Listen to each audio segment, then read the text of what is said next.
done for us. Remind us again of your gifts of grace, mercy, peace, and forgiveness given to us. You then call us from within the safety of these walls out into a broken and hurting world, where you call us to share the same gifts of grace, mercy, peace, and forgiveness with those that we encounter. Amen. Good morning. Good morning. So I'm going to use some language today that's going to be different for us Lutherans. So I will share it and I will explain it and we'll have some fun with it. Ouch, that hurt. Whatever that was, it'll be okay. So number one thing is we are all covenant people, right? Yes.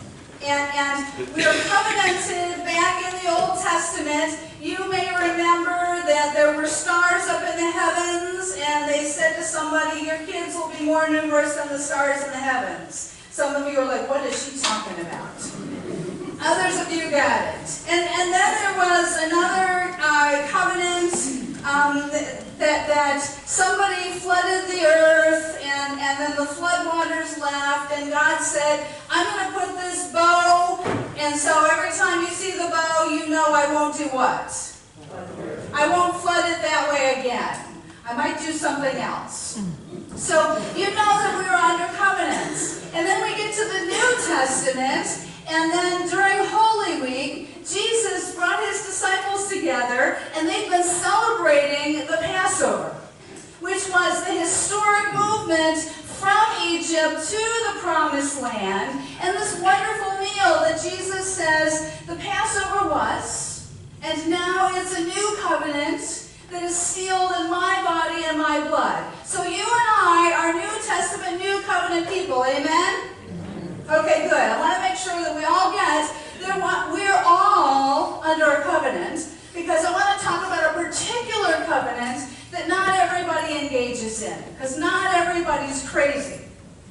But some people are. And so for that crazy group of people who decided, however many years ago, some it could have been really recent, and for some of you it was in the Dark Ages, you stood someplace and you said to some other person, I do. You remember that craziness? Some of you is very fresh. Some of you is not so fresh. Which is why we here gather for renewal, because, so for some of us it was so long ago that we stood and said, I do, and we believe we still do. Amen? All right, cool. So as long as we're still on the same page with that. So I was on vacation. And it was, if you're on social media, you got to see all the craziness that my husband and I did. And it was emotional and it was wonderful. And I came across something new, because I'm always looking for new stuff. And I found this guy, Dr. Tony Evans. And he does this thing called Kingdom Matters. And so whose kingdom do we live in? God's kingdom. So the Kingdom Matters are all about things pertaining to God's kingdom. And one of those is kingdom marriage, which makes sense because we're all under a covenant, but some silly people decided that they would say, I do, and we still do. And so, for those of you who are superstitious, just, it's okay. So, this is an umbrella, right? And we put this up when it's doing what? When it's raining. Because when we're under the umbrella and it's raining, what happens to us? We stay dry. Putting the umbrella up does not stop the rain, does it? It only stops us from potentially getting wet, right? So I want you to think about, this is the best word picture that this guy offers, and I just love this actually. So I want you to think about, you're a husband and a wife, and you are under the umbrella. You are under God's covenant, God's covering for your marriage. So what's happening in our world today is that we're stepping out from under the umbrella and we're getting what? We're getting wet. And we can't figure out why our marriage is eroding. What did we do? We stepped out from under the covering of God. A problem, yes? Cool. So hold on to that for a little while, because I'm going to come back to it. All right. So we're under this thing, and I believe that there are a lot of forces working against marriage. Do you believe that? Okay, sometimes. and I think for lots of folks, oddly enough, it can be your family, or it can be his family, or it can be that you start having children. Have you had children? Can they somehow step outside of the umbrella and step so far outside of the umbrella that you're like, where are they going and what are they doing? I think in Christian marriages, we have decided that if you're not happy in your relationship, you have a problem, amen?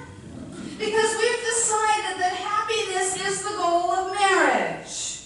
How many of you are happy in your marriage? Oh, God, the lifters, oh my God. How many of you have your heart being pushed up right now? You are a happy man.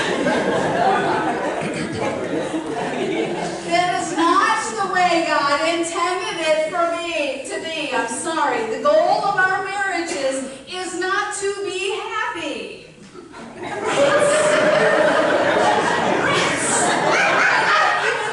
Church today. Can we disagree? And you can, absolutely. Under your umbrella, the two of you may you can completely disagree with me. That's okay. So, when you're under the covering of God, your goal in marriage is to please who? God. Let me say that again. Your goal in marriage is to please who? God. Secondly, it's to please who? The other. And we in the United States are all about who? Me. Me. If it's pleasing to me. Now I must say that when you are traveling with your loved one, and you need to go to the bathroom, it is about me. But because he is so concerned about the other, he stops. Many times he stops. And at one point he reminds me that this has now become a 12-hour trip. I'm okay with that. So I'm not going to complain because I'm the one who made us stop. Amen?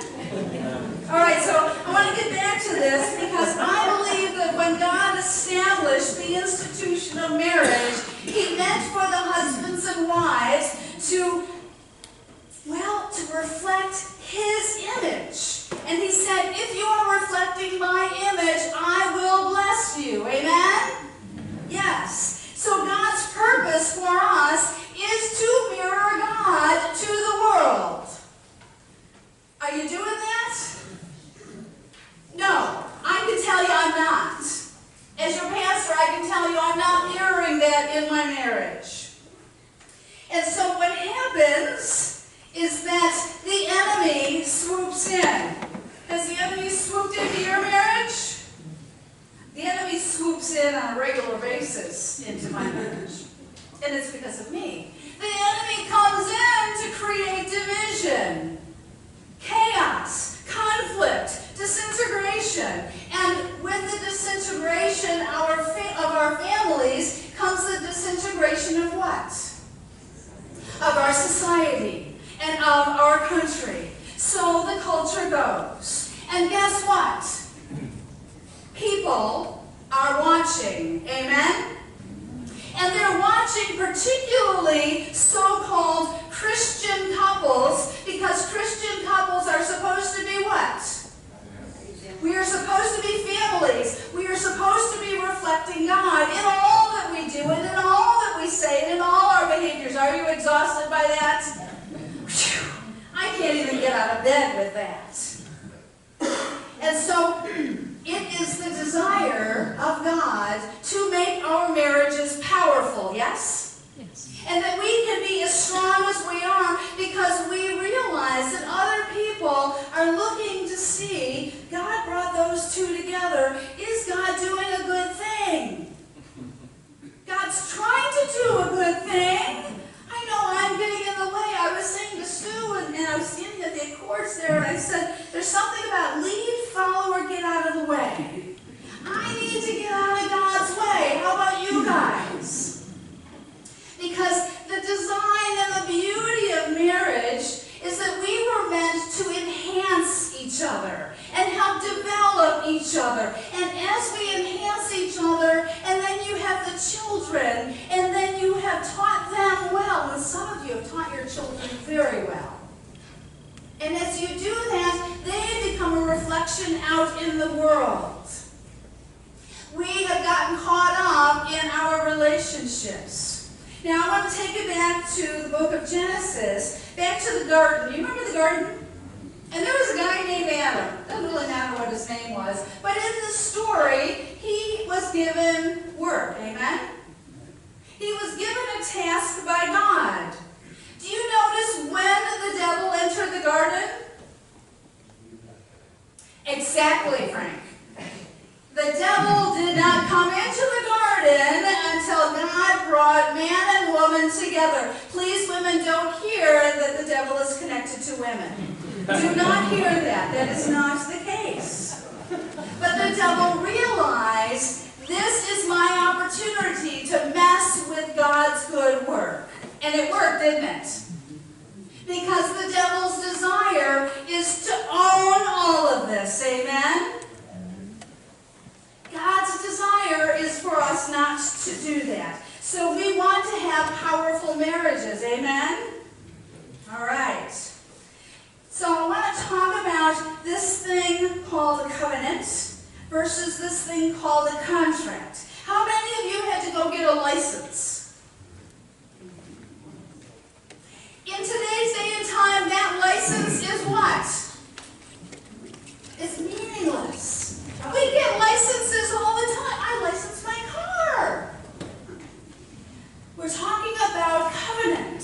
Because way back when, you stood someplace and you stood in front of that person and you had spent hours preparing for that. Weeks and months and perhaps years preparing for that very special moment when you were going to say, we're now in covenant. And you may have a contract that, looks lovely on the walls, but it's not about the contract, is it? It's about covenant life. And we say, but we really don't mean it, that there's three in a marriage, right? Who's the third? God. God should be there. And yet God is the last one we turn to, amen? We're going to talk to ourselves, we're going to talk to the other one, we're going to talk to our family, we'll probably even have talked to friends and a divorce attorney before we go to who? Before we go to God. So during the wedding ceremony, for a lot of couples, we have one of these. You know what this is? It's a unity candle, exactly. And so usually the bride's family will light one candle, and the groom's family will light the other candle. And then after they've said the special words, I do. I do. We do. Then they're going to come up, and they're going to take, and they're going to light this candle. Because it's now unity. Are we unified? Yeah, not so much. And here's the thing that's kind of crazy about this. Because we love each other in all of our differences when we're dating. Have you noticed that? And then you get together, and I don't know, do you begin to notice that his differences are irritating? and he begins to notice that you're irritating too. Because I am extremely irritating at home. I know that I am. And I'm praying to God for that. But what we seek to do is start changing each other. Because you have the vision of who he should be, amen? And he has a similar vision that's actually completely different of who you should be. And so we work on trying to do this, and so we're really seeking sameness. We're seeking to change that uniqueness about that other. But in reality, that's that's what drew you to that person, yes? Yeah. So we don't want to snuff out either of these candles, because that's the whole reason I fell in love with that guy. It's the whole reason you fell in love with that person. And now you're at each other, and you're chewing on each other, and you're saying stuff to each other, and you get to the point where you're punching him. And not hard. You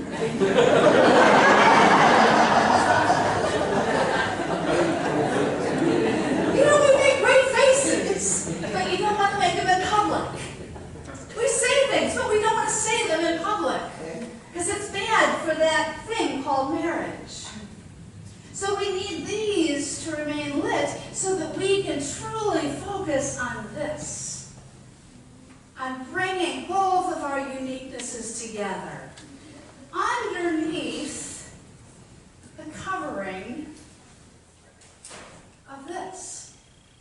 So I'm hoping that from this Sunday forward, every time you see an umbrella, you will think of it differently. Amen? I would love to see some Christian artists do a picture of people under the umbrella and talk about how we want to work to stay under God's covering. Because we are covenant people. All of us are. But some of us crazies decided we were going to say, I do. And so we, as always, have a challenge.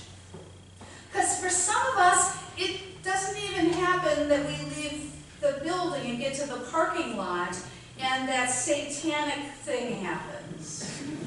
You haven't had that, have you? I'm sitting in the funeral home on Friday when it strikes me. There's no food in the refrigerator because we got in at midnight. I need to leave here and go to the grocery store.